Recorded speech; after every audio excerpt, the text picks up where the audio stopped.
They came from me at 5:32 in the morning, before the sun had even figured out what kind of day it wanted to be, pounding on my front door hard enough to rattle the coffee mugs in the kitchen cabinet. There were 4 neighborhood board members on my porch, 2 private security guys with their hands resting way too close to their holsters, and 1 woman in pearl earrings standing in the middle of them like she had personally invented property law. Her name was Celeste Marlowe, president of the Ashmere Shores Association, and she looked me dead in the face and said I was trespassing on community water I had no legal right to touch.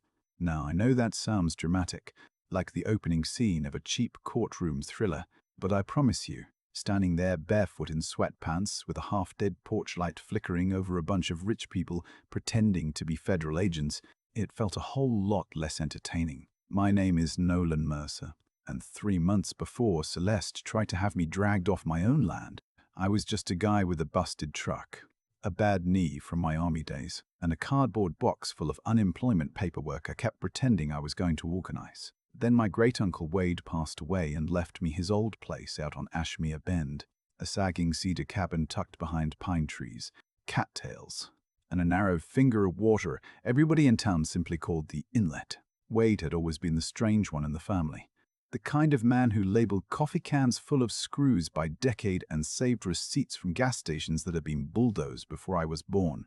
My mother used to say, "Nolan, do not inherit his habits.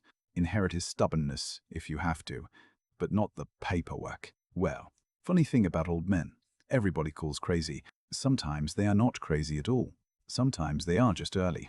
The first morning I stepped inside that cabin, the place smelled like pipe smoke, lake mud, motor oil, and time, not dust exactly. More like history that had been shut indoors too long. Every table was covered in folders, survey maps, riddle deeds, photocopied county records, and notebooks filled with Wade's cramped little handwriting, the kind of handwriting that makes you squint and feel like you are being judged by a ghost. I figured I would spend a week cleaning the place up, sell whatever deal was worth selling, and maybe stay long enough to decide whether life had any mercy left in it. I had just started hauling junk out to the porch when I heard the sharp click of heels on my dock.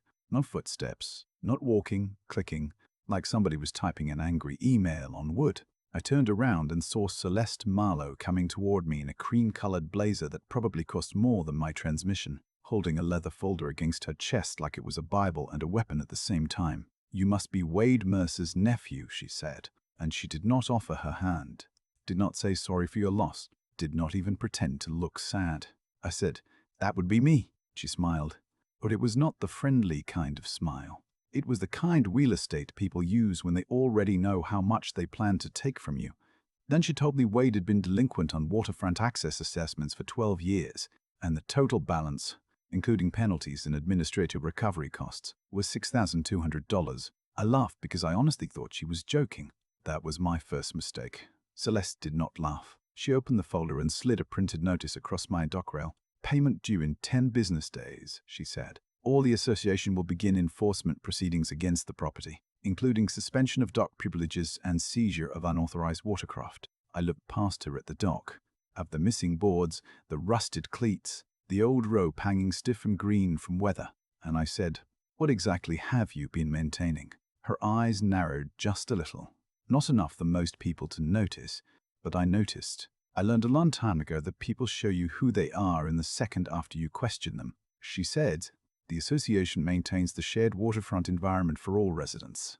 I said, "This dock looks like it lost a fight with a beaver."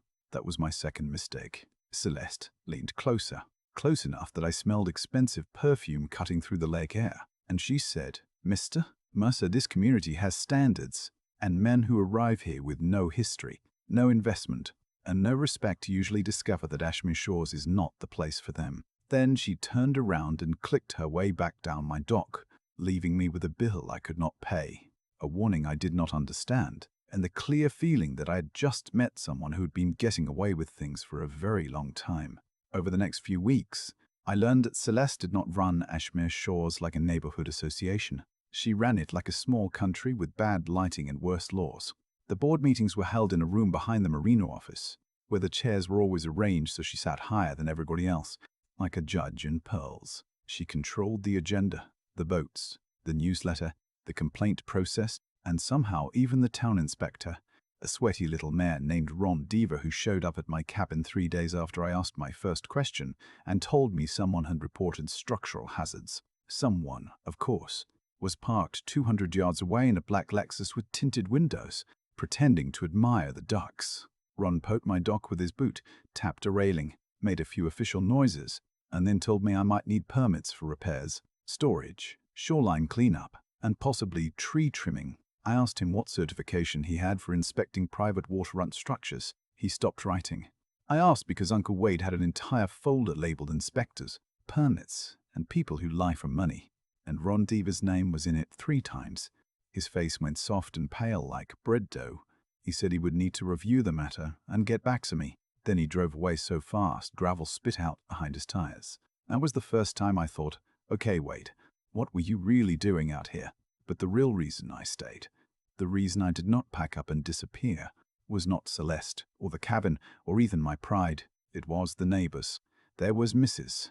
Ruth Bell, 81 years old, who brought me peach cobbler the second week and apologized because it was store-bought crust, as if I was the kind of man who would ever turn down cobbler and principal. She lived 2 doors down in a white cottage with blue shutters and a garden full of wind chimes. One evening, I found her sitting on her steps with an unopened prescription bottle in her hand, staring at it like it was a math problem she could not solve. She told me the new shoreline reserve fee had taken the money she planned to use for her blood pressure medication. Then there was Tessa Grant across the inlet, a single mother who cleaned rooms at a lakeside resort during the day and stocked grocery shelves at night.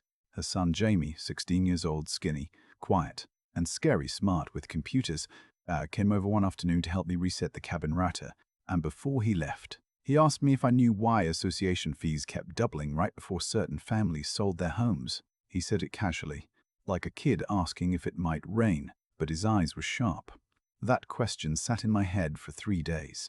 So I started reading Wade's files at night, sitting at his kitchen table under a yellow lamp while the lake tapped softly against the shore outside. I found maps from the 1890s, dam records from a hydroelectric company that no longer existed, old land grants, letters from county clerks, and pages of notes about riparian rights, easements, and something Wade had underlined so hard the pen almost tore the paper. Original water use reverts upon abandonment of commercial purpose. I did not know exactly what that meant yet, but I knew enough to feel my pulse change. Meanwhile, Celeste kept pushing. The newsletter ran a little item about unwanted decline in neighborhood appearance, with a blurry photo of my pickup truck parked beside the cabin. Then security guards started walking the shoreline at dawn, taking pictures of porches, boats, mailboxes, anything that could twist into a violation. One morning I watched one of them follow Mrs. Ruth all the way to her mailbox, camera hanging from his neck, and something in me went quiet in the way it used to go quiet overseas right before trouble. That night Jamie came by with his laptop, nervous but excited, and showed me public property records he had been digging through. 6 homes around Ashmere Bend had been forced into sale after fee disputes, all bought cheap through companies with different names but the same mailing address. That address belonged to a development firm called Silverline Harbor Group, and sitting on Silverline's advisory board, smiling in a company photo between 2 men in navy suits, was Celeste Marlowe. I remember leaning back in Wade's old chair, hearing the wood creak under me, and for the first time since I inherited that cabin, I felt like the place was not a burden. It was a message. Celeste thought I was some broke veteran she could scare off with fees, guards, and paperwork. But Wade had spent 20 years leaving me breadcrumbs, and Jamie had just found the trailhead. I looked at that kid and said, "How good are you at finding things people tried to hide?"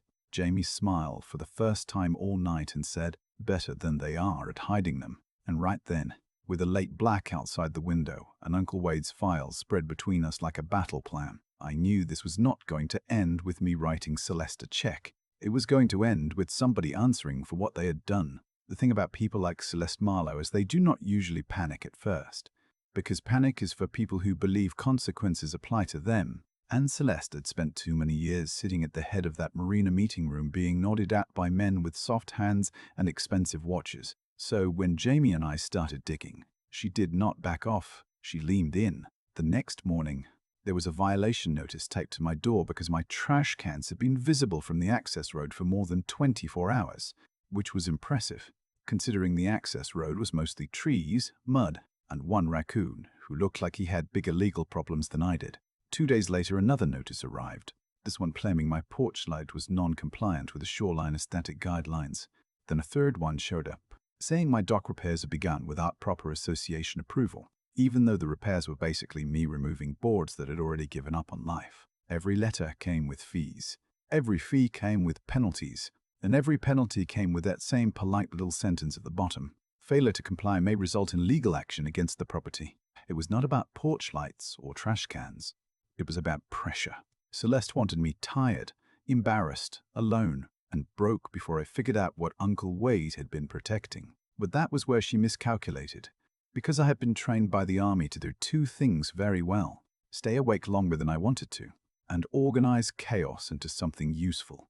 Jamie and I turned Wade's kitchen into a command center, and I mean that in the least glamorous way possible. We had bad coffee, cold pizza, 3 extension cords that probably violated every fire code in the county, and a wall covered with printed property records. Jamie built spreadsheets so fast it made me feel like I had been born during the horse and buggy era. He tracked every forced sale around Ashmere Bend, every sudden assessment increase, every lien filed by the association, every shell company that bought the houses afterward. Baton was so clean it was almost insulting. Celeste would raise fees, then issue violations, then file liens, then pressure the owner to sell before court costs swallowed them whole. Within weeks, the property would transfer to some harmless-sounding company like Birchwater Holdings or Lakeview Renewal Partners, and 6 months after that, Silverline Harbor Group would somehow be involved. They would remodel, stage the place with white furniture nobody actually sits on, and sell it to weekend people from the city for 3 times the price. Ruth came over on a Thursday afternoon carrying a shoebox full of letters and wearing the expression of a woman who had been quiet for too long and had finally decided it was bad for her blood pressure. She set the box on Wade's table and said, "Your uncle told me if anything happened to him, I should bring these to you when the time felt ugly enough."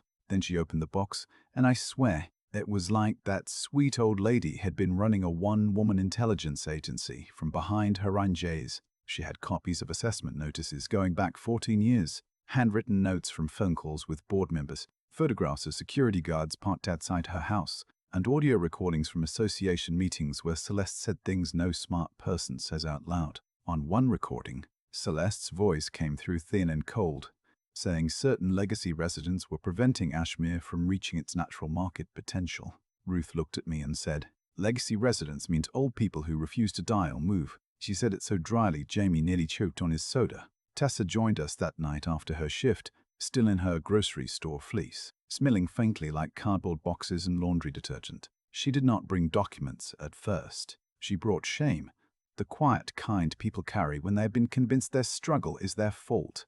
She sat at Wade's table and told me she had paid $350 a month in dock fees for a dock she did not use because she could not afford a boat. When she fell behind, Celeste visited her at work, not at home, at work, and told her in front of a manager that responsible homeowners understood sacrifices. Tessa said she had gone to the break room after that and cried into a vending machine coffee. I remember looking at her hands, red from cleaning chemicals, and feeling something hot and steady settle in my chest. I had seen bullies before. Different uniforms, different accents, different excuses, but always the same hunger. Find someone tired, find someone isolated, make them believe surrender is cheaper than resistance. That same week, Celeste sent her private security guys to my cabin at sunrise. They did not knock. They stood at the edge of the dock filming me while I drank coffee on the porch. One of them, a sick-necked guy named Blake, called out, "Association property is subject to monitoring." I said, "My coffee too, or just the trees?" He did not smile. I did, because sometimes sarcasm is all a man has before breakfast. But when they left, I noticed fresh orange paint on several stakes near the shoreline, little marks cutting across Wade's land like someone had already started drawing plans. Jamie found the answer online an hour later. Silverline had filed a preliminary concept proposal with the county for a private resort marina, luxury cottages, boutique dining, wellness trails, the kind of words rich people use when they mean fences, and the proposed entrance road ran straight through Ruth's cottage, Tessa's rental, and my uncle's cabin. That was when I stopped thinking of Celeste as a greedy board president and started seeing the whole machine. Celeste was not just stealing fees. She was clearing people out. She had a reason to make me disappear, because my cabin was the one piece of shoreline she could not quietly swallow, not while Wade's papers still existed. The breakthrough came from the last place I expected, a retired attorney named Miriam Vale, who lived 30 miles away and answered the phone like she had been waiting for it to ring since 1986. Her name was on one of Wade's old envelopes, so I called expecting nothing. When I said Wade Mercer, she went silent. Then she said, "Did Celeste finally come for the water?" My skin went cold. I asked her what she meant. Miriam told me Wade had spent years researching the original Ashmere Mill Company, the hydroelectric outfit that dammed the inlet in 1894 and created the deeper basin everyone now called Ashmere Bend. The mill company had purchased certain land rights, but not all of them, and the families who sold those rights had included reversion clauses, old legal language saying that if commercial power generation ever stopped permanently, control of the submerged land and access rights could revert to the original family lines or their legal assigns. The mill shut down in 1976. The county treated the water like shared community space after that, mostly because nobody wanted to untangle 100 years of paper, but Wade wanted to untangle it. Miriam said, "Your uncle was not sentimental about documents, Mr. Mercer, he was surgical." Then she told me Wade had left something with her firm years earlier, with instructions to release it only to his heir if Ashmere Shores ever tried to seize the cabin. I drove there the next morning with Jamie in the passenger seat, both of us quiet.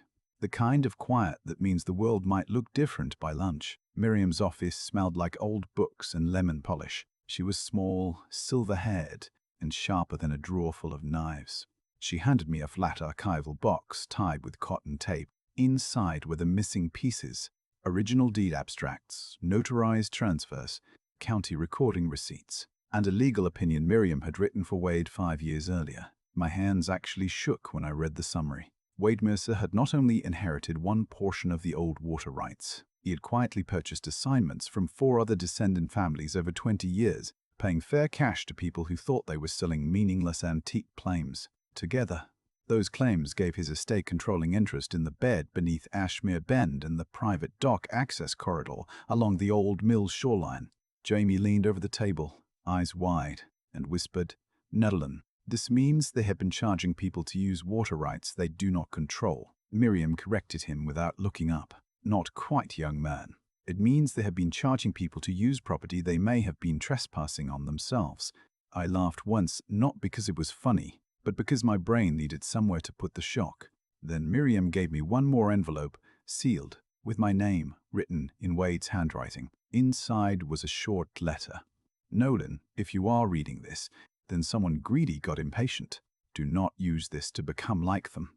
The inlet was never meant to be a prize. It is a shield. Protect Ruth. Protect the working families. Make the water belong to the people who love it, not the people who market it." I had to stop reading for a second, because grief is strange that way. It can sit quietly in the corner for months, then knock the breath out of you over one sentence in old ink. On the drive home, Jamie was practically vibrating, talking about presentations, backups, scanned documents, public records, live streams. I barely heard him at first. I kept thinking about Wade alone in that cabin, year after year, watching Celeste tighten her grip while everyone called him paranoid. Maybe he had been waiting for the right moment. Maybe he had been too tired. Maybe he had hoped I would be stubborn enough to finish what he started. By the time we reached Ashmere Bend, Celeste was waiting in my driveway with 2 lawyers and Blake the security guard standing behind her like rented thunder. She looked at the folder in my hand, and for the first time since I met her, I saw fear cross her face before she covered it with lipstick and posture. "Mr. Mercer," she said, "we need to discuss your continued campaign of harassment against this association." I said, "Funny, I was about to say the same thing." One lawyer stepped forward and handed me a cease and desist letter, accusing me of defamation, interference with association business, and unlawful occupation of common waterfront. Celeste folded her arms and said, "You have 48 hours to stop spreading misinformation, remove unauthorized materials from the dock, and vacate any disputed waterfront structures, or we will pursue every remedy available." I looked past her at Ruth watching from her kitchen window, at Tessa's old sedan pulling slowly into her driveway after another double shift, at the water Wade had spent half his life defending, and something in me settled into place. I told Celeste, "You know, My uncle left me a lot of strange advice, but my favorite was this. Never interrupt a thief while she is explaining her receipt system. Her face hardened. You should be very careful. I said, no, Celeste. You should have been careful. Then I walked inside, shut the door, and handed Jamie the archive box. That night we scanned everything, every deed, every transfer, every county stamp, every piece of proof Celeste never thought a broke man in an old cabin would find. And by 2 in the morning, Jamie had uncovered one last thing in Silverline's leaked planning packet, a confidential acquisition schedule with my cabin marked in red and one handwritten note beside it. Mercer problem must be resolved for final approval. I stared at those words until sunrise, and by the time the first light hit the inlet, I understood exactly what was coming next. Celeste was not going to negotiate. She was going to try to destroy me before the truth reached the room. Celeste moved faster than I expected. I will give her that. By 8 that morning, the county deputy was in my driveway with a temporary order claiming I was interfering with association operations, threatening board members, and occupying disputed waterfront structures, which was a fancy way of saying Celeste had called in every favor she still had before the walls closed around her. The deputy was a decent man named Harris, and he looked about as comfortable as a cat in a bathtub when he handed me the papers. Nolan, he said quietly, I am just serving it, not endorsing it.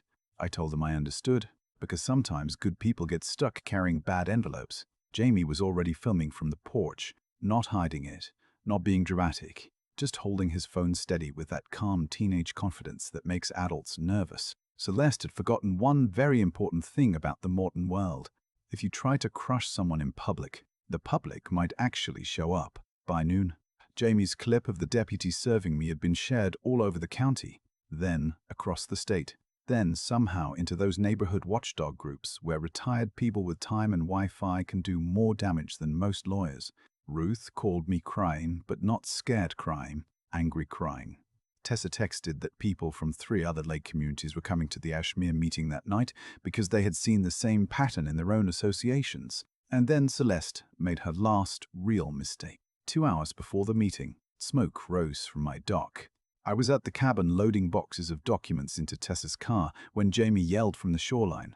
Flames were crawling up the support posts, bright orange against the grey afternoon, easing through the old wood like something hungry. For a second, I just stood there, because that dock was ugly and half-rotten, but it was Wade's, and grief does not care whether something was pretty. The fire chief said it looked electrical. He said it too quickly. Ruth, standing beside me with her arms folded, muttered, Electrical fires usually do not smell like gasoline, but what do I know? I am only old, not stupid. Jamie pulled me aside before I could say something that would get me arrested and showed me footage from the little trail camera he had hidden in a pine tree the night before. There they were, Blake and the other security guard, pouring liquid along the dock supports at 3014 in the morning. Their faces were clear enough to ruin their lives. Jamie had already uploaded copies to cloud storage, sent them to Miriam, sent them to 2 reporters, and sent one to Deputy Harris with the subject line, "Thought you might want this before someone lies to you." I looked at him and said, "Kid, remind me never to make you mad." He said, "Too late, Mr. Mercer." The meeting started at 7 in the Ashmere Marina Hall, but by 6:30, the parking lot looked like a courthouse, a church revival, and a crime scene had all been scheduled in the same room. Newsvans were parked by the boat ramp. Former residents stood in the groups holding folders, photographs, and old notices. People who had whispered for years were now talking out loud, and that sound, scared people discovering they are not alone, is louder than any microphone. Celeste sat at the front table between 2 lawyers, wearing navy blue instead of cream. No pearls this time, just a tight face and hands folded so hard her knuckles had gone white. She called the meeting to order and said we were there to address malicious rumors spread by a disgruntled heir seeking to extort the association. I almost admired the nerve. Almost. She said the waterfront belonged to the community. The fees were lawful, and my claims were fraudulent. Then she looked at me and said, "Mr. Mercer, this association will not be intimidated by theatrics." I stood up with Wade's archive box in my hands and said, "Good, because I brought documents instead." The room went quiet in a way I still remember. No coughs, no chairs scraping, just the hum of the lights and the little slap of water against the marina pilings outside. I asked her one question. Celeste, who controls the Ashmere docks, She smiled like she had been waiting for it. The association controls and manages the docks on behalf of all lawful residents. I nodded and opened the first folder. Then you will want to explain why the association has collected fees for 15 years on submerged land and access corridors assigned to the Mercer estate. Jamie put the deed abstracts on the projector. The 1894 mill agreement, the 1976 abandonment record, Wade's recorded assignments from 4 descendant families, Miriam's legal opinion, county stamps bright and undeniable. Celeste's lawyer leaned toward her and whispered so fast he looked like a man praying into her ear. I kept going. These are not theories. These are recorded documents. Your association never owned the dock corridor. Silverline never owned it. And every lien, threat, and assessment built on that claim was, at best, unlawful and at worst organized fraud. The room did not explode right away. First came silence, because people needed a second to understand they had not just been overcharged, they had been played. Then Ruth stood up, tiny and fierce, holding one of Celeste's old letters. She said, I skipped medicine for your fake fees. Tessa stood next, voice shaking but clear, and said, you came to my job to humiliate me so I would sell my home. Then a man in the back, someone I did not know, shouted that his parents had lost their cottage after Celeste tripled their assessments. After that, the room broke open. People were crying, yelling, swearing, demanding answers. Celeste tried to speak, but Jamie clicked to the next slide. Silverline's acquisition schedule. My cabin marked in red. Ruth's cottage marked for removal. Tessa's unit marked for consolidation. And beside my name, those words, Mercer problem must be resolved. And he played the dock fire footage. Blake's face filled the screen. The marina hall went so still even Celeste stopped breathing for a second. Deputy Harris stepped in from the back with 2 state investigators I had not even noticed. And that was when Celeste finally understood the difference between power and paperwork. Power had made people afraid of her. Paperwork had made her arrestable.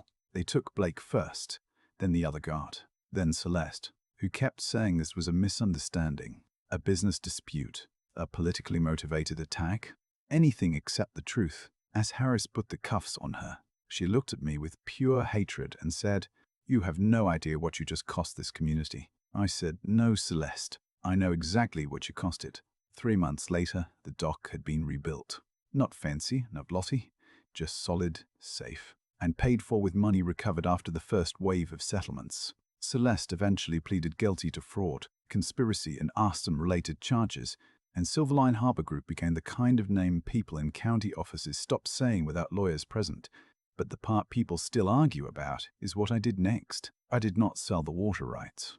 I did not charge back rent. I signed them into the Ashmere Bend Community Trust with a charter that capped fees, banned developer control, required public books, and gave voting power to permanent residents, not shell companies or weekend investors with matching patio furniture. Some folks called me a hero. Some called me a fool. One developer offered me enough money to never worry about bills again, and I would be lying if I said I did not stare at that number for a long minute. But then I thought about Wade, alone in that cabin, saving every scrap of paper because he believed someday somebody might need proof more than comfort. I thought about Ruth taking her medicine without checking her bank balance first. I thought about Tessa sleeping through the night because she did not have to work 2 jobs to feed a thief. And I thought about Celeste, who had mistaken silence for weakness, poverty for stupidity, and community for inventory. So here is the question I still wrestle with. Did I do the right thing by giving the inlet back to the people?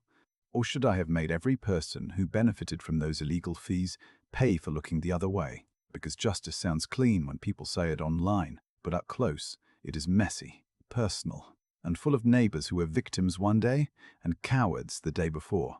If you were in my position, would you forgive the community, punish the system, take the money, or burn the whole thing down legally and start over? Drop your honest answer in the comments, especially if you have ever dealt with an HOA, a condo board, a neighborhood committee, or one of those tiny local kingdoms where someone with a clipboard starts acting like a monarch. And if this story made you angry, share it, because bullies like Celeste survive on silence. And silence is a whole lot harder to keep when people start comparing notes.